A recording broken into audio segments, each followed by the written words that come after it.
آج 11ویں شریف کی محفل بھی ہے، اور 11ویں شریف کا مطلب غوث اعظم رضی اللہ تعالیٰ عنہ حضرت شیخ سیدنا عبد القادر جیلانی الحسنی والحسینی رضی اللہ تعالیٰ عنہ ورحمۃ اللہ تعالیٰ علیہ، ان کے اصالِ ثواب کے لیے، ان کی یاد میں یہ ماہانہ محفل ان کے نام کی بھی اور ان کے ذکر پاک کے لیے خاص طور پر یہ منعقد کی جاتی ہے۔ تو یہ غوث اعظم رضی اللہ تعالیٰ کی 11ویں شریف یہ ہے کیا؟ بعض لوگ سوال کرتے ہیں کہ صحابہ کرام نے 11ویں شریف منائی؟ کیا نبی پاک علیہ الصلوۃ والسلام نے 11ویں شریف منائی؟ اولاً یہ سوال ہی بتا رہا ہے کہ سوال کرنے والا جاہل مطلق ہے، اس کے بس علم نام کی ہوا ہی نہیں لگی اسے۔ اب کوئی ایسے مثال کے طور پر یہ پوچھے کیا صحابہ کرام نے جشن آزادی پاکستان منایا؟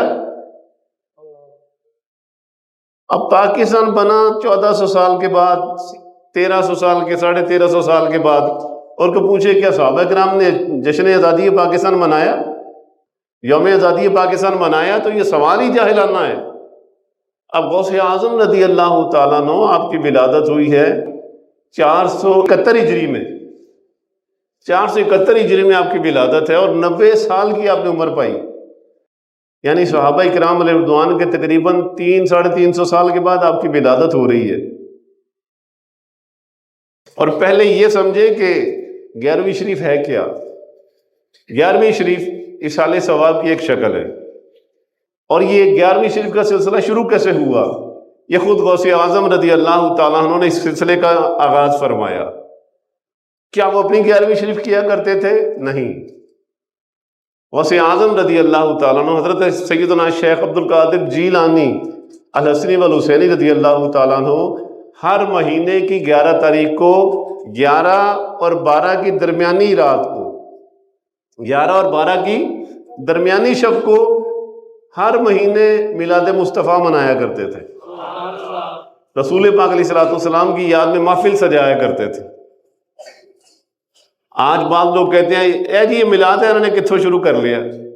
تو یہ غوث اعظم رضی اللہ تعالیٰ کا جو زمانہ ہے تقریباً 950 سال پہلے کا ہے، تو یہ 950 سال پہلے سے ہی معاملہ چلتے آ رہے ہیں۔ اور غوث اعظم نے یہ میلاد شریف کیوں منایا؟ اس لیے کہ صحابہ کرام اٹھتے بیٹھتے نبی پاک علیہ الصلوۃ والسلام کا میلاد شریف منایا کرتے تھے۔ ہر دور کے تقاضے مختلف، ہر دور میں محفلوں کے نام مختلف، ہر دور میں انداز طور طریقے مختلف، لیکن وہ طور طریقے جو قرآن و حدیث سے نہ ٹکرائیں بلکہ اس کے مطابق ہوں، اس میں باشرع اور شریعت کے مطابق معاملات ہوں، وہ جائز ہیں۔ اللہ کا ذکر، ابھی تلاوت کلام پاک ہوئی، نعت شریف پڑھی گئی، اب قرآن پاک کا درس ہو رہا ہے، ذکر و بیان ہو رہا ہے، اللہ کا بھی ذکر، اللہ کے پیاروں کا بھی ذکر، تو یہ سارے شریعت کے مطابق اعمال ہیں، اور اللہ کے گھر میں بیٹھ کے اور اللہ کے ولی کی شان ان کے تذکرے ہو رہے ہیں۔ تو یہ تو قدم قدم پر ایک ایک کام ہمارا نیکی بنتا جا رہا ہے۔ پھر اگر کوئی اس کے بارے میں اپنا دل تنگ رکھے تو یہ آیت کریمہ نے پہلے ہی فرما دیا تھا وَلَا تَجْعَلْ فِي قُلُوبِنَا غِلًّا لِّلَّذِينَ آمَنُوا، اور اللہ تعالیٰ سے وہ جو بعد میں آنے والے اچھے لوگ ہیں وہ یہ دعا کرتے ہیں کہ یا اللہ، اور کریں گے، یقولون، یہ صیغہ مضارع ہے، اس میں پریزنٹ بھی ہے، اس میں فیوچر بھی ہے، کہ وہ دعا کرتے بھی ہیں اور دعا کریں گے بھی، کیا کہ یا اللہ ہمیں بھی بخش دے، ہمارے پہلوں کو بھی بخش دے جو ایمان لائے، اور ان کے بارے میں ہمارے دلوں میں کسی قسم کا کوئی کینہ، کوئی بغض، کوئی اس طرح کی بے ادبی نہ رکھنا۔ تو یہ الحمدللہ جو اللہ کے پیارے بندوں کا جو ذکر کرنے والے ہیں، اگر کینہ ہو تو وہ ذکر کر سکتے ہی نہیں، بلکہ کینہ ان کے دل تنگ کر دیتا ہے، ان کا سینہ، اور پھر ان کے پاس ایک ہی بات آتی ہے، اے کتنے لکھے ہے، اے کتنے لکھے ہے۔ یہ قرآن پاک کی یہ آیت کریمہ سورۃ الحشر 28واں پارہ اور سورۃ الحشر کی آیت نمبر 10 بیان کر رہی ہے کہ اپنے دلوں کو پہلے بزرگوں کے بارے میں دلوں کو صاف رکھو، ان میں کینہ نہ آنے دو، ورنہ اسے آیت کریمہ کے خلاف چل رہے ہو تم۔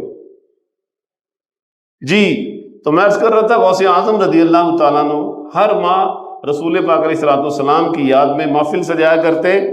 اور لوگوں کو اکٹھا کرتے، نبی پاک علیہ السلام کی شانیں بیان کرتے، حضور علیہ السلام کے کمالات، نبی پاک علیہ السلام کے معجزات اور حضور علیہ السلام کے فضائل اور کمالات بیان کرتے، اور لوگوں کو نبی پاک علیہ السلام کی محبت کے جام بھر بھر کے پلاتے، اور پھر آخر میں جو اہتمام کیا ہوتا وہ لنگر شریف وہ بھی تقسیم کیا جاتا۔ اب غوث اعظم رضی اللہ تعالیٰ عنہ جب لوگوں کو بلاتے، دعوت دیتے، تو ان میں اس طرح کے لوگ نہیں تھے جو بالکل ان پڑھ، جنہیں پتہ ہی نہیں تھا قرآن پاک، حدیث پاک۔ اکثریت ان لوگوں کی ہوتی جو جید علماء ہوتے، دور دور سے غوث اعظم رضی اللہ تعالیٰ کے درس میں حاضر ہونے کی انہیں شوق ہوتا اور وہ حاضر ہوتے، اور وہاں سے علماء، جید علماء جب غوث اعظم رضی اللہ تعالیٰ بیان فرماتے، خطاب فرماتے اور نبی پاک علیہ السلام کی شانیں بیان فرماتے اور قرآن پاک کی تفسیر بیان فرماتے، تو وہ جید علماء اپنے ساتھ قلم دوات لے کر آتے اور پھر ان جو نکات غوث اعظم بیان فرماتے ان کو نوٹ بھی کرتے۔ امام ابن جوزی جیسے رحمۃ اللہ تعالی علیہ اتنے بڑے نقاد قسم کے جو عالم دین تھے، وہ بھی آپ کی محفل میں حاضر ہوتے۔ تو وہ غوث اعظم رضی اللہ تعالیٰ سے پیار بھی کرتے، اور جب غوث اعظم رضی اللہ تعالیٰ عنہ کا وصال ہو گیا تو اس کے بعد انہی جو آپ کے مریدین تھے، حلقہ احباب تھا جس میں بڑے بڑے جید علماء بھی ہوتے، محدثین بھی ہوتے اور ابدال بھی ہوتے، اور اللہ ہی جانے کون کون ہوتے وہاں پر، کتنے کتنے منصب اور مرتبے والے، فضیلت والے لوگ ہوتے۔ تو انہوں نے پھر ایک سلسلہ یہ شروع کیا کہ چونکہ غوث اعظم رضی اللہ تعالیٰ عنہ ہر ماہ رسول پاک علیہ السلام کے نام کی محفل سجاتے تھے اور میلاد شریف مناتے تھے، تو انہوں نے غوث اعظم رضی اللہ تعالیٰ عنہ کا عرس پاک بھی اسی تاریخ کو کرنا شروع کر دیا، کہ میلاد پاک کے سلسلہ جو غوث پاک نے شروع کیا تھا، وہ جو نیکی کا کام یعنی نیک حضور علیہ السلام کے ذکر پاک کی محفل کا اہتمام جو غوث پاک نے شروع فرمایا تھا، اسی سلسلے کو جاری رکھا، اور آپ کے وصال مبارک کے بعد آپ کے اصالِ ثواب کی محفل بھی بن گئی اور میلاد پاک کا کوئی سلسلہ بھی جاری رہا۔ پہلے وہ میلاد پاک کی محفل ہوتی، اب غوث پاک کے اور اصالِ ثواب کا بھی سلسلہ اس میں شامل ہو گیا، اب دوہری محفل ہوتی تھی وہ، لیکن ان علماء نے اس محفل کو 11 اور 12 کی درمیانی شب میں ہی زیادہ تر وہ کیا کرتے تھے۔ یہ ہے وہ 11ویں شریف۔